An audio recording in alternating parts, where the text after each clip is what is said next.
Was that true? Our investigation found that there was classified information sent. So it was not true. Right, that's what I said. Okay. Well, I'm looking for a little shorter answer, so you and I are not here quite as long. Secretary Clinton said there was nothing marked classified on her emails, either sent or received. Was that true? That's not true. There were a small number of portion markings on, I think, 3 of the documents. Secretary Clinton said, I did not email any classified material to anyone on my email. There is no classified material. Was that true? There was classified material emailed. Secretary Clinton said she used just one device. Was that true? She used multiple devices during the 4 years of her term as Secretary of State. Secretary Clinton said all work-related emails were returned to the State Department. Was that true? No, we found work-related emails, thousands, that were not returned. Secretary Clinton said neither she nor anyone else deleted work-related emails from her personal account. Was that true? That's a harder one to answer. We found traces of work-related emails on devices or in Slack space, whether they were deleted or whether when a server was changed out, something happened to them. There's no doubt that there were work-related emails that were removed electronically from the email system. Secretary Clinton said her lawyers read every one of the emails and were overly inclusive. Did her lawyers read the email content individually? No. Well, in the interest of time, and because I have a plane to catch tomorrow afternoon, I'm not going to go through any more of the false statements, but I am going to ask you to put on your old hat. False exculpatory statements, they are used for what?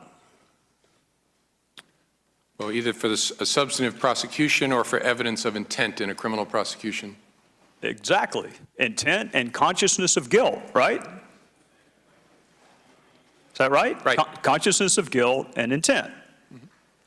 In your old job, you would prove intent, as you just referenced, by showing the jury evidence of a complex scheme that was designed for the very purpose of concealing the public record. And you would be arguing, in addition to concealment, the destruction that you and I just talked about, or certainly the failure to preserve. You would argue all of that under the heading of intent. You would also be arguing the pervasiveness of the scheme, when it started, when it ended, and the number of emails, whether they were originally classified or up-classified.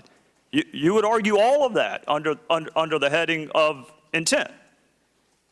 You would also probably, under common scheme or plan, argue the burn bags of daily calendar entries or the missing daily calendar entries as a common scheme or plan to conceal. 2 days ago, Director, you said a reasonable person in her position should have known a private email was no place to send and receive classified information. You're right, an average person does know not to do that. This is no average person. This is a former First Lady, a former United States Senator, and a former Secretary of State that the President now contends is the most competent, qualified person to be president since Jefferson. He didn't say that in 08, but he says it now. She affirmatively rejected efforts to give her a state.gov account. She kept these private emails for almost 2 years and only turned them over to Congress because we found out she had a private email account.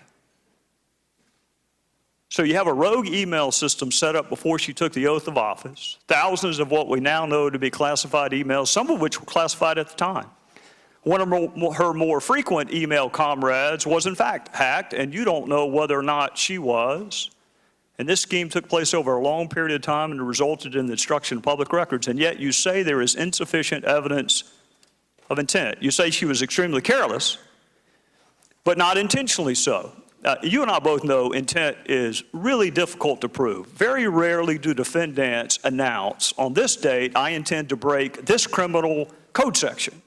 Just to put everyone on notice, I am going to break the law on this date. It never happens that way. You have to do it with circumstantial evidence. Or if you're Congress and you realize how difficult it is to prove specific intent, you will formulate a statute that allows for gross negligence. My time is out, but this is really important. You mentioned there's no precedent for criminal prosecution. My fear is there still isn't. There's nothing to keep a future Secretary of State or President from this exact same email scheme or their staff. And my real fear is this. It's what the chairman touched upon. This double-track justice system that is rightly or wrongly perceived in this country. That if you are a private in the Army and you email yourself classified information, you will be kicked out. But if you are Hillary Clinton and you seek a promotion to Commander-in-Chief, you will not be.